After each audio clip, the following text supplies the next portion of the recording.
IPL 2025 లో చాలా పేలవమైన ప్రదర్శన ఉన్న జట్లలో పంజాబ్ కింగ్స్ కూడా ఒకటి. అటు బౌలింగ్ ఇటు బ్యాటింగ్ విభాగాల్లో పంజాబ్ విఫలమైంది. రాబోయే ఐపీఎల్ సీజన్ కు ముందు పంజాబ్ కింగ్స్ తమ జట్టు కలయికను మార్చుకోవడానికి మంచి అవకాశం ఉంటుంది. అయితే మెగా వేలానికి ముందు ఇది తన 6 కీలక ఆటగాళ్లను రిటైన్ చేసుకోవచ్చని తెలుస్తుంది. ఫ్రాంచైజీ ఏ ఆటగాడిని నేరుగా ఉంచుకోవాలి, వేలంలో పంపి ఆర్టీఎం కార్డు ద్వారా ఎవరిని ఉంచుకోవాలి అనే విషయాన్ని కూడా ఆలోచిస్తుంది. జితేష్ శర్మను క్యాప్డ్ ప్లేయర్ గా ఖరీదైన ధరకు కొనడానికి ఇష్టపడదు. దీని కారణంగా వేలంలో ఖర్చు చేయడానికి ఫ్రాంచైజీకి ఎక్కువ డబ్బు పెట్టదు. ఇటువంటి పరిస్థితిలో మెగా వేలానికి ముందు పంజాబ్ కింగ్స్ రిటైన్ చేయగల 6 ఆటగాళ్ల గురించి ఇప్పుడు తెలుసుకుందాం. Number 6 Liam Livingstone. England star allrounder Liam Livingstone గత కొంతకాలంగా అద్భుతమైన ఫామ్ లో ఉన్నాడు. ఫ్రాంచైజీ ఇప్పటికే 11 కోట్లకు పైగా లివింగ్ స్టోన్ ను తన వద్ద ఉంచుకుంది. ఇటువంటి పరిస్థితుల్లో పంజాబ్ లోని లివింగ్ స్టోన్ ను తన వద్ద ఉంచుకోవడానికి ఆర్టీఎం కార్డును ఉపయోగించవచ్చు. Number 5 Harshdeep Singh. Left arm fast bowler Harshdeep Singh ఇప్పటి వరకు ఐపీఎల్ లో పంజాబ్ కింగ్స్ తరపున మాత్రమే ఆడాడు.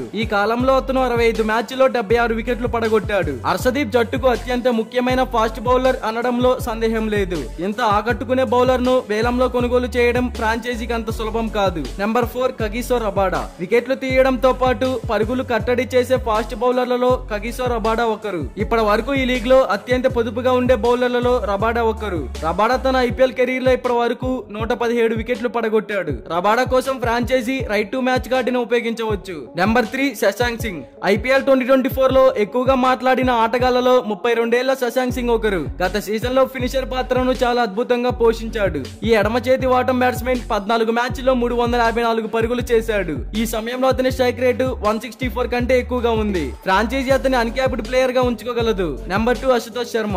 పంజాబ్ కింగ్స్ ఫ్రాంచైజీ అశుతోష్ శర్మను కూడా అన్క్యాప్డ్ ప్లేయర్ గా ఉంచుకోవచ్చు. అశుతోష్ శర్మ గత సీజన్ లో ఐపీఎల్ లో అరంగేట్రం చేసి తన ఆట తీరుతో తనదైన ముద్ర వేయడంలో సక్సెస్ అయ్యాడు. రాబోయే సీజన్ లో ఫ్రాంచైజీ తన మొదటి టైటిల్ ను గెలుచుకోవాలనుకుంటే ఎట్టి పరిస్థితుల్లో అశుతోష్ శర్మ వంటి ఆటగాళ్లను విడుదల చేయకూడదు. భవిష్యత్తులో అతను జట్టుకు ఉపయోగకరమైన పాత్రను పోషించగలడు. Number 1 Sam Curran. Shikhar Dhawan retirement తర్వాత ఫ్రాంచైజీ ఇప్పుడు కెప్టెన్సీ బాధ్యతలను పూర్తిగా శామ్ కురాన్ కు అప్పగించింది. ఇప్పటి వరకు కెప్టెన్ గా పెద్దగా మెప్పించుకోలేకపోయినా విజయవంతమైన కెప్టెన్ గా రాణించే సత్తా అతడిలో ఉంది. శామ్ కోసం ఫ్రాంచైజీ ఇప్పటికే 18 కోట్ల భారీ మొత్తాన్ని వెచ్చించింది. ఇటువంటి పరిస్థితుల్లో అతడిని 18 కోట్లకు అట్టి పెట్టుకోవడం ఫ్రాంచైజీకి కష్టమేమి కాదు. మరి 6 ఆటగాళ్లలో పంజాబ్ కింగ్స్ టీమ్ కి ఎవరు ఇంపార్టెంట్ అని మీరు అనుకుంటున్నారో కామెంట్ చేయండి. ఇలాంటి ఐపీఎల్ యాక్షన్ కి సంబంధించి ప్రతి టీం యొక్క ఇన్ఫర్మేషన్ మీరు తెలుసుకోవాలి అనుకుంటే మన ఛానల్ ని సబ్స్క్రైబ్ చేసుకోండి. అలాగే ప్రక్కనే ఉన్న గంట సింబల్ యాక్టివేట్ చేసుకోండి. Thank you for watching.